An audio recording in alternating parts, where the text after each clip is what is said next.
The champagne had barely stopped bubbling when Uncle Rick clinked his glass with that exaggerated flourish he always used when he wanted attention. The restaurant was buzzing with soft laughter and polished silverware tapping against china, and for a moment, I let myself believe that maybe, just maybe, this time the night wouldn't end with some backhanded insult dressed in humor. The place was perfect, too, a warm, softly lit bistro tucked on the corner of an old downtown street, full of leather booths, exposed brick, and the kind of ambience that made even awkward family gatherings feel bearable. It was my promotion party, after all, my night, my moment. I had spent the last 2 years working longer hours than anyone else in the department, pulling double duty, cleaning up messes that weren't mine, and somehow managing to keep my team running smoother than corporate ever deserved. Finally, I'd been promoted to regional director. Finally, my name was printed at the top of the internal newsletter. And finally, my mother had something she could brag about in the church bulletin. But Rick never let things be about me for long. He stood at the end of the table, holding his glass like it was a royal scepter, and cleared his throat in that theatrical way that always signaled trouble. Everyone paused, turned, smiled politely, and I braced myself without even realizing I was doing it. It was instinctual, the way you flinch before thunder after a lifetime of storms. To Lauren, he began, and I'll give him this, he always started with the right words. Hardworking, determined, loyal, just like her father was. We're proud of you, sweetheart, truly. He gave me a smile that didn't quite reach his eyes, and I nodded politely, already feeling the undertone coming like a ripple under still water. But, he added, and I swear that word echoed like a bell toll. Too bad you'll never outshine your cousin's business, huh? There it was. That signature Rick twist, the backhanded compliment with just enough venom to sting, but not enough to call out in front of company. A few people laughed nervously, unsure if it was a joke, unsure if they were supposed to laugh at all. My mother let out that familiar sigh she used to defuse tension, but no one said anything. Eric smirked, of course. He always did. He didn't even look up from his plate, just smugly pushed a bite of steak around with his fork, like he hadn't just been held up as the pinnacle of family success in a room meant to celebrate someone else. I could have swallowed the insult. I could have smiled tightly, made some comment about how proud I was of everyone's accomplishments, and let the evening dissolve into forced small talk. But I'd spent too many years doing just that. I'd bitten my tongue through years of being compared to Eric, the golden boy, the chosen one, the successful entrepreneur with a sleek car and a trophy wife. And now, as I sat there at the head of a table meant for me, hearing once again how I'd never be good enough, I felt something shift. So, I smiled. Not the kind of smile I'd learned to wear at board meetings or networking events, but the kind that comes when you finally decide to stop playing nice. Funny, I said, lifting my glass slowly, making sure everyone could hear me. Because I just bought his company. It was like dropping a lit match into a room filled with gas fumes. The air snapped. Eric's fork clattered to his plate, and his head jerked up so fast it was almost comical. Rick choked on his whiskey, coughing so hard his face turned red. My mother froze, blinking like she hadn't heard me correctly. The chatter around the table stopped completely, just dead silence, like time itself took a breath to catch up with what I'd said. I didn't explain. I didn't elaborate. I didn't soften the blow. I simply took a sip of champagne and let the truth hang in the air like the scent of smoke before a fire. Because it wasn't a joke. It wasn't a bluff. I had, in fact, bought Eric's company, a struggling mess of a business that had once been the pride of every family conversation but had been quietly bleeding cash for nearly 2 years. I'd acquired it anonymously through a holding group, buried under enough legal layers that no one would suspect a thing. Not until I chose to tell them. Not until this exact moment. As I set my glass back down, I could feel every pair of eyes on me, but I didn't flinch. I just smiled wider, knowing that this was only the beginning. Let them squirm. Let them wonder. Let them replay every family dinner, every passing comment, every dismissive gesture and subtle jab, now filtered through the new truth. Because tonight, they weren't just celebrating my promotion. Tonight, they were finally learning who they'd underestimated all these years. And somewhere deep inside, behind the cool confidence I was wearing like armor, something small and sharp flickered in my chest, a heat, a satisfaction, and just beneath it, something darker. Because as much as I relished the silence that followed my announcement, I also knew this wasn't about business. This wasn't just about a company or a title or a check with my name on it. This was about years of swallowed pride, about every time I was told I was good, but not quite great. It was about every moment I walked out of a room knowing I'd done more but received less.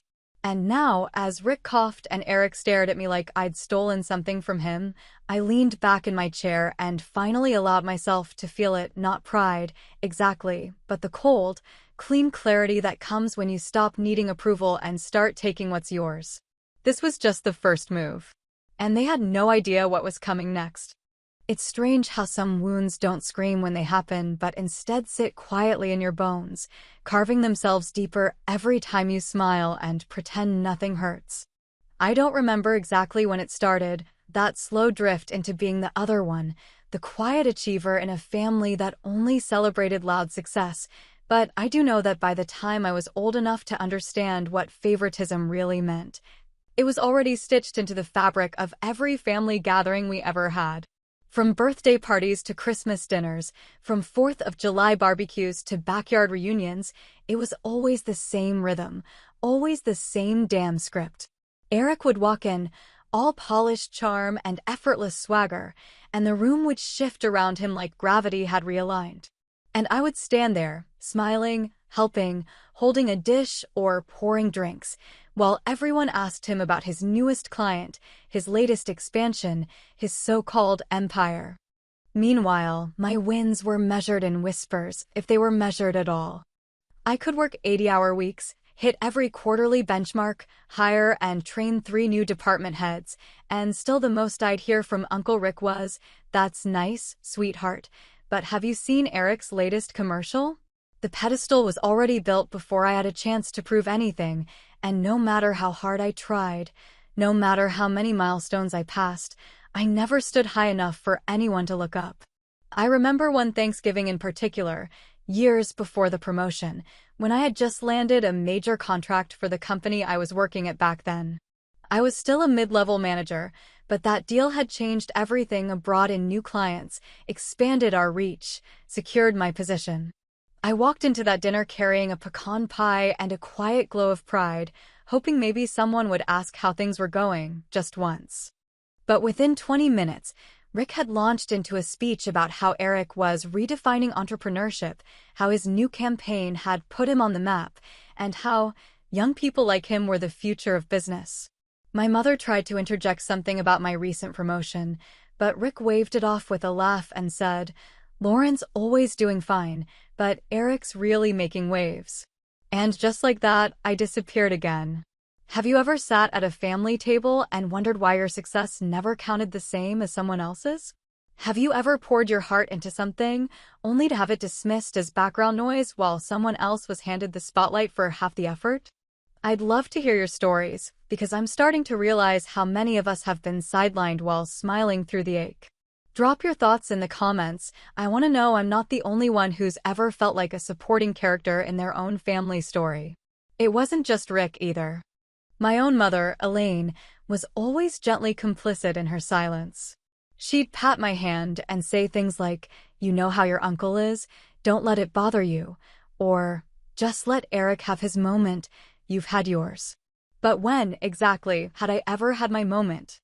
I couldn't remember a single time anyone in that family looked at me with the same awe they reserved for him, even when he was stumbling through failed ventures or repackaging mediocrity as brilliance. It didn't matter what I did. I wasn't flashy. I didn't throw big parties. I didn't charm with sound bites or photo shoots. I just worked hard and kept my head down, and apparently, that didn't count. And yet, it did. Quietly, slowly, it counted. While they toasted to Eric's leased cars and press releases, I was building something real. I was learning systems, managing crises, hiring the right people, refining processes, climbing a ladder they didn't even know existed. But beneath every success, that bitterness kept simmering, because the people who were supposed to be proud of me didn't even see me. That bitterness reached a new temperature the day I had lunch with an old client from years ago, someone who had shifted into venture capital and was now dabbling in small business turnarounds. We met to catch up, trade stories, maybe talk future deals. And then, casually over coffee, he said something that snapped my attention to full alert. "By the way," he said, stirring his drink, "isn't your cousin Eric in charge of Landmark Media? Because I heard they're trying to offload some assets. Rumor is they're bleeding cash behind the scenes. Word is their debt-to-profit ratio is upside down. Sloppy expansion, bad marketing decisions, maybe even some internal conflict.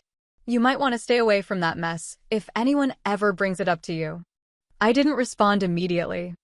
I just nodded, played it cool, and filed that information somewhere deep in the sharpest part of my brain. Landmark Media. Eric's pride and joy. The Golden Boy's empire. And suddenly, I saw something I hadn't dared consider before, not just revenge, but opportunity. Because maybe the pedestal wasn't built as high as it looked. And maybe it was about time I climbed higher than they ever imagined. The thing about secrets is that they're rarely hidden in locked drawers or dark alleys. They're usually sitting right out in the open, just waiting for someone who knows how to look.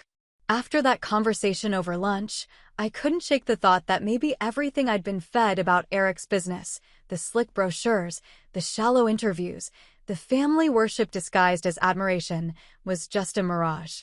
So I did what I've always done when something doesn't add up. I started digging. Quietly. Carefully. The kind of research that doesn't show up in public search histories or dinner conversations. I knew better than to storm in with assumptions, so I approached it the way I approach everything, with methodical precision and a cool head, even though my blood was pounding beneath the surface. It started with the basics. I pulled every public record I could find on Landmark Media. Financial disclosures, business filings, press releases, even employee reviews on obscure job boards. Most people don't think those little breadcrumbs mean anything, but when you've spent enough time reading between the lines, patterns start to emerge. And what I saw in those patterns was a company dressed in its Sunday best, smiling for the cameras, while the floorboards were rotting underneath. The numbers didn't lie. Profits had been declining steadily over the past 18 months. Operational costs were climbing without explanation.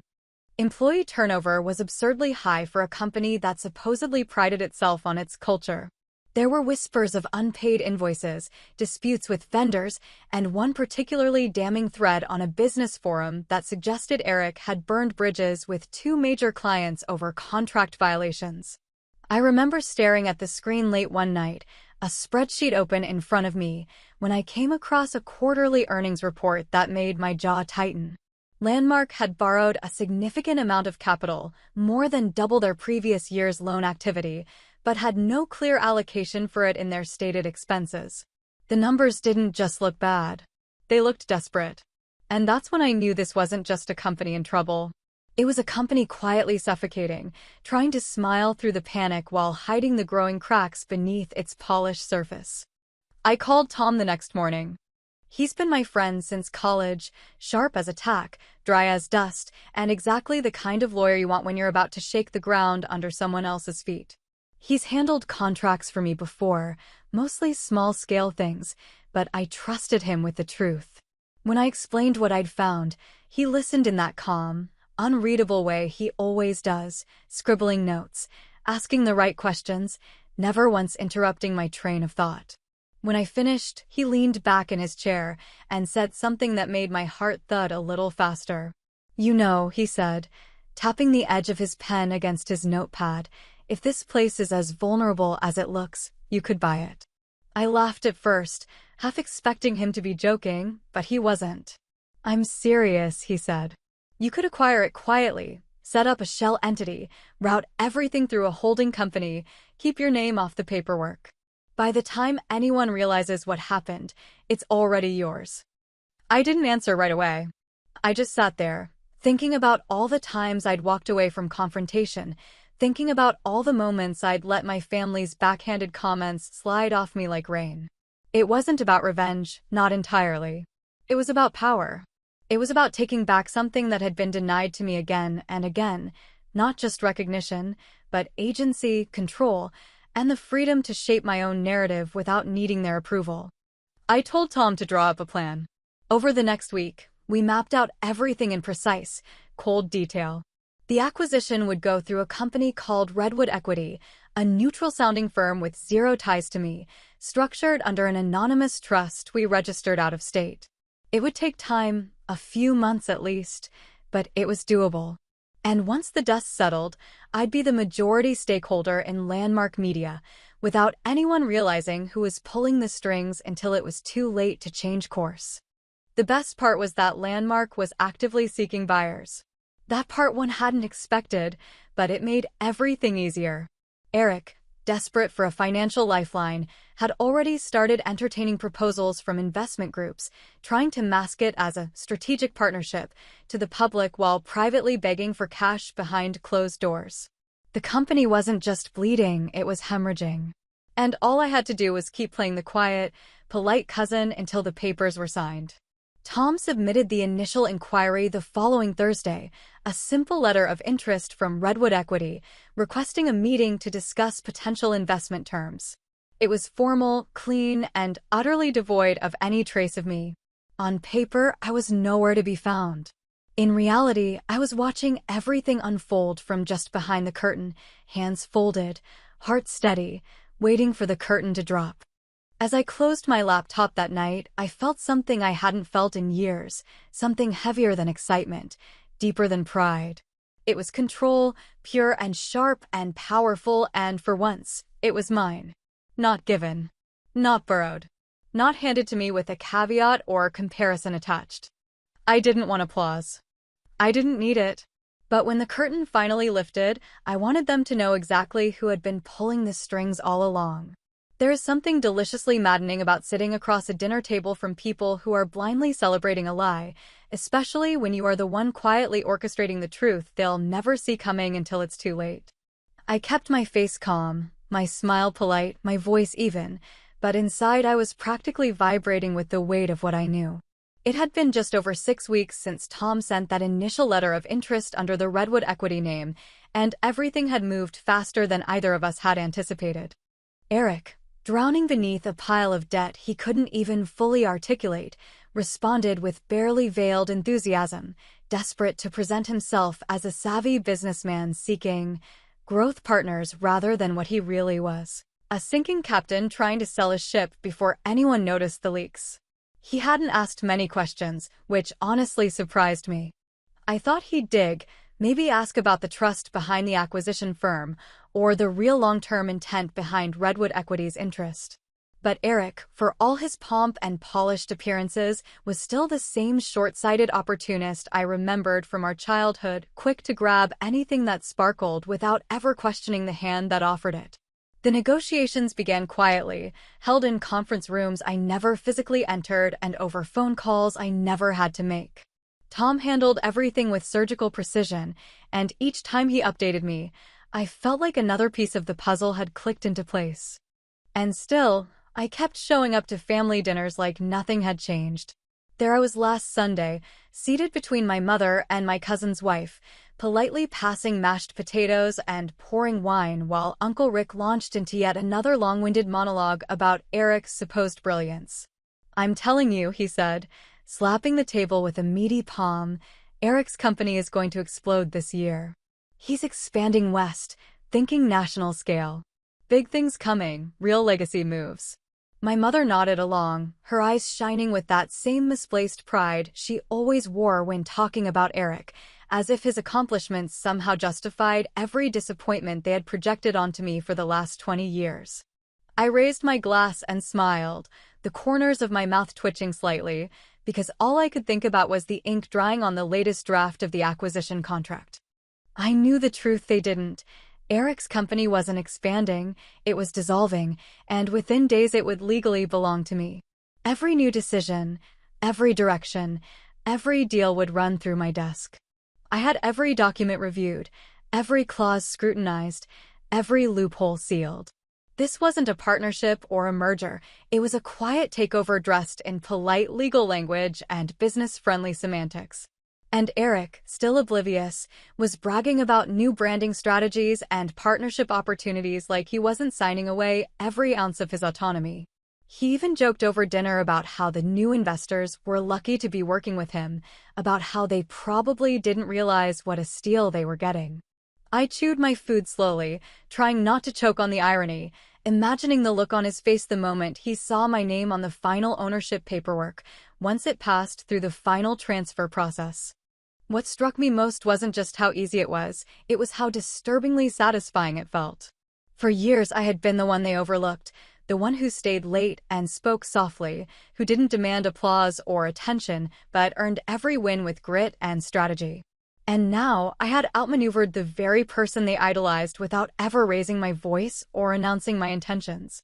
It was quiet power, clean power, the kind that doesn't come with fireworks, but with contracts and signatures and unspoken authority.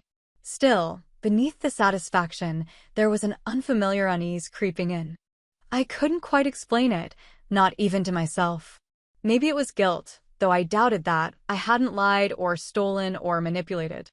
I had simply done what needed to be done. But maybe it was something else.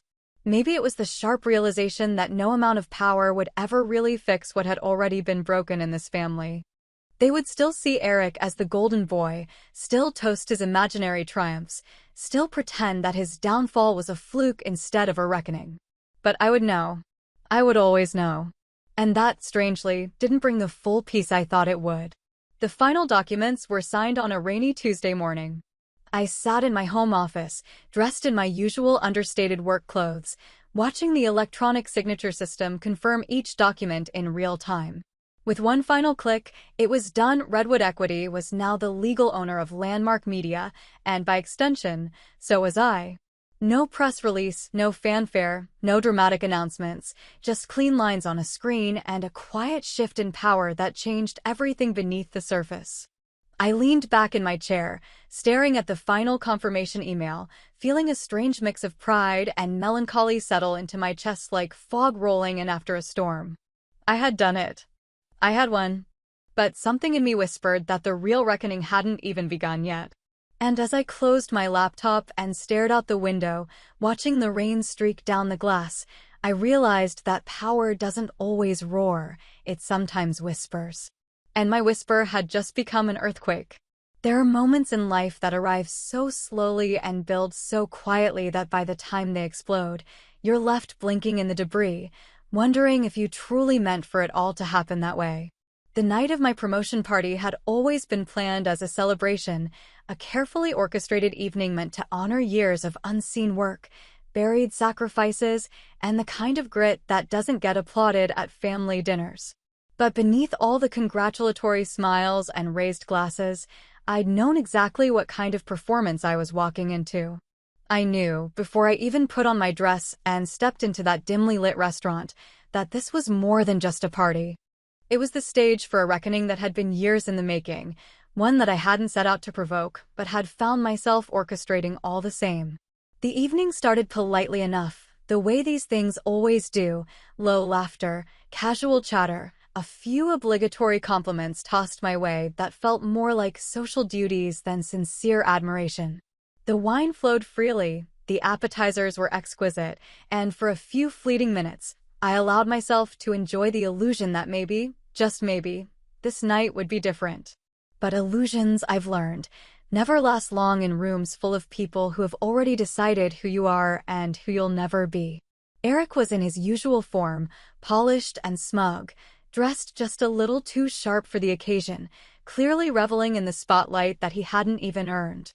He moved through the room like it belonged to him, slapping backs, telling jokes, dropping hints about upcoming deals he had no business bragging about, still completely unaware that he'd already sold his crown without knowing who had claimed it. I watched him from across the room, my champagne glass in hand, wondering if he'd ever guess what I'd done before the night was over. I wondered if he'd even believe it when he heard it from my lips. Then, just as I expected, Uncle Rick stood up with his usual dramatic flair, holding his drink high and calling for the room's attention like some self-appointed master of ceremonies. The clinking of his glass was almost comical in its predictability, and the room fell silent with a mix of anticipation and awkward familiarity, everyone bracing themselves for whatever tone-deaf monologue he was about to deliver. To Lauren, he began, his voice loud and performative, drawing out the syllables like he was narrating a holiday movie. Our hardworking girl, climbing her way up, step by step, always doing things the long, honest way. A few scattered claps echoed around the room, and I nodded politely, my face frozen in a smile that didn't reach my eyes. But he continued, pausing with a grin that told me exactly what was coming next. Too bad you'll never outshine your cousin's business, huh? He chuckled at his own joke, glancing around as if waiting for others to join in, completely unaware that he had just stepped directly into the trap he didn't even know existed. It was quiet for a moment, the kind of silence that wraps itself around a room and presses against the walls like a thick fog. And then I raised my glass, tilted my head slightly, and let the words fall from my lips with the same calm precision I'd used to dismantle an entire company behind the scenes. Funny, I said, not raising my voice but speaking just loudly enough that no one could mistake what I was saying, because I just bought his company. There was a beat of stunned silence before the entire room shifted. Rick sputtered mid-sip, coughing violently into his drink as a few guests turned sharply in their seats. Eric's face went pale, then flushed a deep, blotchy red, his jaw tightening as he looked at me like I'd just slapped him across the face in front of everyone. The whispers started immediately, low murmurs, exchanged glances, confusion rippling through the crowd like a slow-moving wave. I didn't say anything more. I didn't need to. The sentence had done everything I intended it to do. It wasn't just about humiliating him, although I'd be lying if I said it didn't feel like justice. It was about reclaiming the space I had been denied for so long, the seat at the table they'd always said wasn't mine, the respect they had always withheld no matter how many battles I fought or victories I earned. Eric didn't speak. He couldn't. His mouth opened, then closed, but no words came out.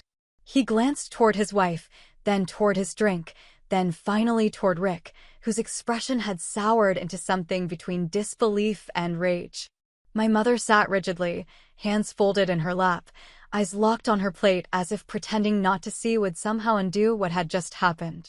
The irony was so thick it was almost suffocating. How many years had they spent singing his praises, worshipping his supposed genius, propping him up as the shining example of success while ignoring everything I was quietly building in the background? And now, without so much as raising my voice, I had knocked their golden boy off his pedestal with a single sentence. Still, as the shock settled and the air grew heavier, I felt something I hadn't expected to feel at all. Doubt. Not about the decision, not about the business, but about the part of me that had waited so long for this moment. Was this strength, or was it pettiness? Had I made a point, or had I simply drawn blood for the satisfaction of watching it spill? I excused myself before dessert, telling everyone I had an early meeting in the morning, which was true, but also a convenient excuse to leave the tension-filled room I'd set ablaze. As I stepped out into the cool night air, heels clicking against the pavement, I let the silence wash over me. It should have felt like victory. And maybe it did. But underneath the satisfaction was a whisper I couldn't shake, one that asked if power ever really fills the void where love was supposed to be. And I wasn't sure I liked the answer. It didn't take long for the fallout to begin, and in many ways, I had known it was coming, had anticipated every piece of it like clockwork, but nothing really prepares you for the way anger sounds when it's thrown at you through a phone speaker at full volume. Eric called the next morning, and then again that afternoon, and then twice more before the day was over, leaving a string of voicemails that swung wildly between disbelief, fury, and something almost resembling desperation. I listened to the first one in full, just to hear the tremble in his voice, that guttural panic beneath the rage as he demanded to know how I could do this to him, to the family, to everything we built, as he put it. As though I hadn't watched from the sidelines while he built his empire on sand, as though I owed him something simply because our bloodlines had crossed at birth. The next message was shorter, angrier, more vicious. He called me vindictive. He called me selfish. He even accused me of sabotaging him on purpose, which, ironically, was the only part he was actually right about. I didn't return the calls. I didn't even consider it. There was nothing left to say, nothing I could offer that would soften the blow or change the outcome. The truth had already landed like a freight train, and whether he saw it as betrayal or justice wasn't my concern anymore. Rick, unsurprisingly, stopped speaking to me altogether, which came as no shock but still landed with more weight than I cared to admit. He didn't call. He didn't text. He didn't even look at me during the few family functions I still attended out of obligation more than desire. He simply turned away as though I had ceased to exist, and somehow that stung more than I expected, not because I wanted his approval, not anymore, but because part of me had foolishly hoped that maybe, just once, he'd see me clearly without the filter of Eric's shadow clouding everything. But I should have known better. Some people don't lose their blindness. They cling to it because it's easier than acknowledging what they missed all along. Even my mother, Elaine, couldn't resist offering her gentle dose of guilt-laced disappointment. She called a few days after the party, her voice soft and weary, like she'd aged a decade in a week. "I know you meant well," she said, carefully avoiding words like revenge or spite, "but you've made things worse, Lauren. You've torn the family apart." I wanted to laugh at the irony, but all I could manage was silence. Worse than what? I wanted to ask. Worse than being sidelined my entire life? Worse than watching everyone celebrate someone who couldn't keep his business afloat while ignoring the one who quietly held her world together? But I didn't say any of that. I just let her speak, let her gently plead for reconciliation, for grace, for a way back to some imaginary version of our family that had never truly existed in the first place. I hung up the phone with a pit in my stomach, not because I regretted what I'd done, but because I could feel how hollow it all was now, the power, the silence, the so-called justice. It was mine, yes. I had one, but the aftertaste lingered bitterly. A week later, I visited the now-empty Landmark Media office, the company that had once been Eric's pride and joy and was now just another asset in my growing portfolio. The building was quiet, stripped of energy and movement, the fluorescent lights casting long shadows across vacant desks and echoing hallways. I walked the floor alone, heels tapping against the linoleum, fingers trailing along filing cabinets that still held the remnants of a business that had crumbled from the inside out long before I ever touched it. I didn't feel triumphant there. I didn't feel powerful or victorious. I just felt tired.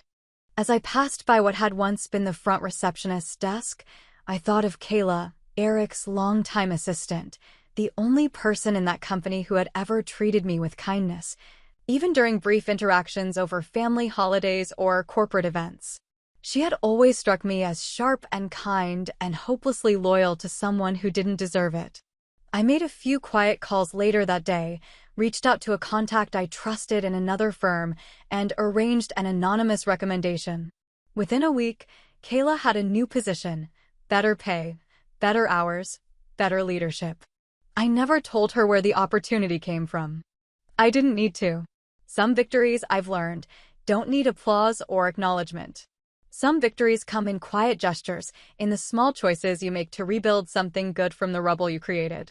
Still, despite every calculated move and well-earned triumph, I couldn't shake the emptiness that followed me like a shadow.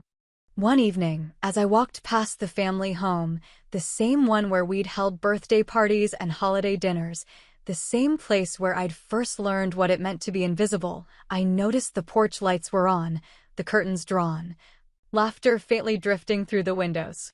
But no one came to the door. No one called my name. I kept walking. And I couldn't help but wonder, with each step echoing down that familiar street, if I had truly won anything at all, or if I'd simply traded one kind of loneliness for another. Sometimes revenge tastes sweet, until you realize silence echoes louder than applause. Did I reclaim my worth, or did I just trade love for power?